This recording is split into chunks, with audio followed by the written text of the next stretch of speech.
আসসালামু আলাইকুম। প্রিয় সুনামগঞ্জবাসী সবাই কেমন আছেন? আশা করছি সবাই ভালো আছেন।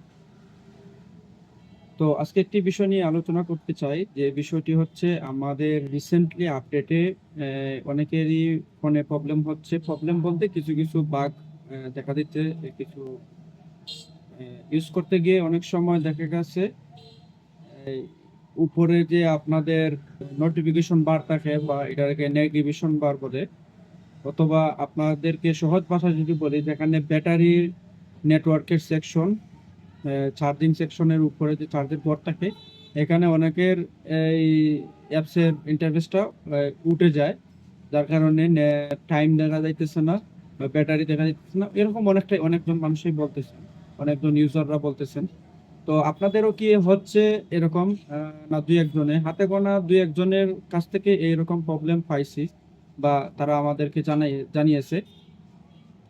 তো আপনাদের সবার মতামত আমাদের বা এই মুহূর্তে আপনাদের মতামতগুলা খুবই জরুরি। আপনারা অবশ্যই কমেন্টস করে জানাবেন, অথবা আমাদের এই হোয়াটসঅ্যাপ নাম্বারে এই যোগাযোগ করতে পারেন, স্ক্রিনশট শেয়ার করতে পারেন। এতে দেখলে অনেকটাই ভালো হবে। এতে যে প্রবলেমগুলো হইতেছে আমরা ফাইন্ড আউট করতে বেশি একটা সময় লাগবে না, ফিক্স করতে পারবো খুব তাড়াতাড়ি। আপনারা অবশ্যই জানাবেন। আর ডার্ক যেটা ইমপ্লিমেন্ট করেছি, আপনারা সেটা কাজ করতেছি কিনা আপনাদের ফোনে, সেটিও একটু জানাবেন। আর কন্ট্রাক্ট সেকশন নিচে হোম, কন্ট্রাক্ট, নোটিফিকেশন এবং প্রোফাইল, এখানে যে কন্ট্রাক্ট সেকশন আছে না, এটার ভিতরে ভিডিও ভিউ আছে।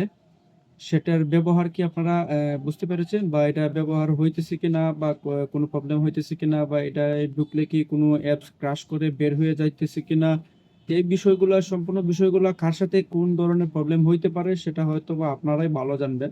যে প্রবলেমগুলো মনে করবেন যে এটা প্রবলেম, একবার হইলে এটা স্বাভাবিক, হইতেই পারে, কিন্তু দুইবার তিনবার বা একাধিক হয়ে গেলে আপনারা অবশ্যই আমাকে জানাবেন। আমার হোয়াটসঅ্যাপ নাম্বার কমেন্টসে দেওয়া থাকবে, অথবা আপনারা আমাকে কমেন্টস করেও জানাতে পারেন। তো সবাই অবশ্যই নিজ দায়িত্বে বা সুনামগঞ্জ জেলা আমাদের অ্যাপসটিকে এটি এগিয়ে নিতে সাহায্য করবেন মতামত দিয়ে। আপনাদের মতামত খুবই জরুরি, এই মুহূর্তে প্রয়োজন। এর আগের আপডেটের মধ্যে 3.1 এর মধ্যে এরকম প্রবলেম ছিল না, খুব কম ছিল।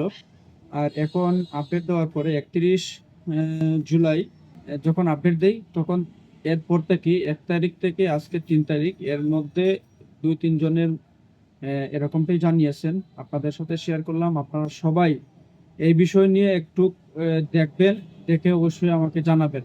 তো সবাই ভালো থাকবেন, সুস্থ থাকবেন। কোনো পরামর্শ থাকলে আমাকে দিবেন। আসসালামু আলাইকুম।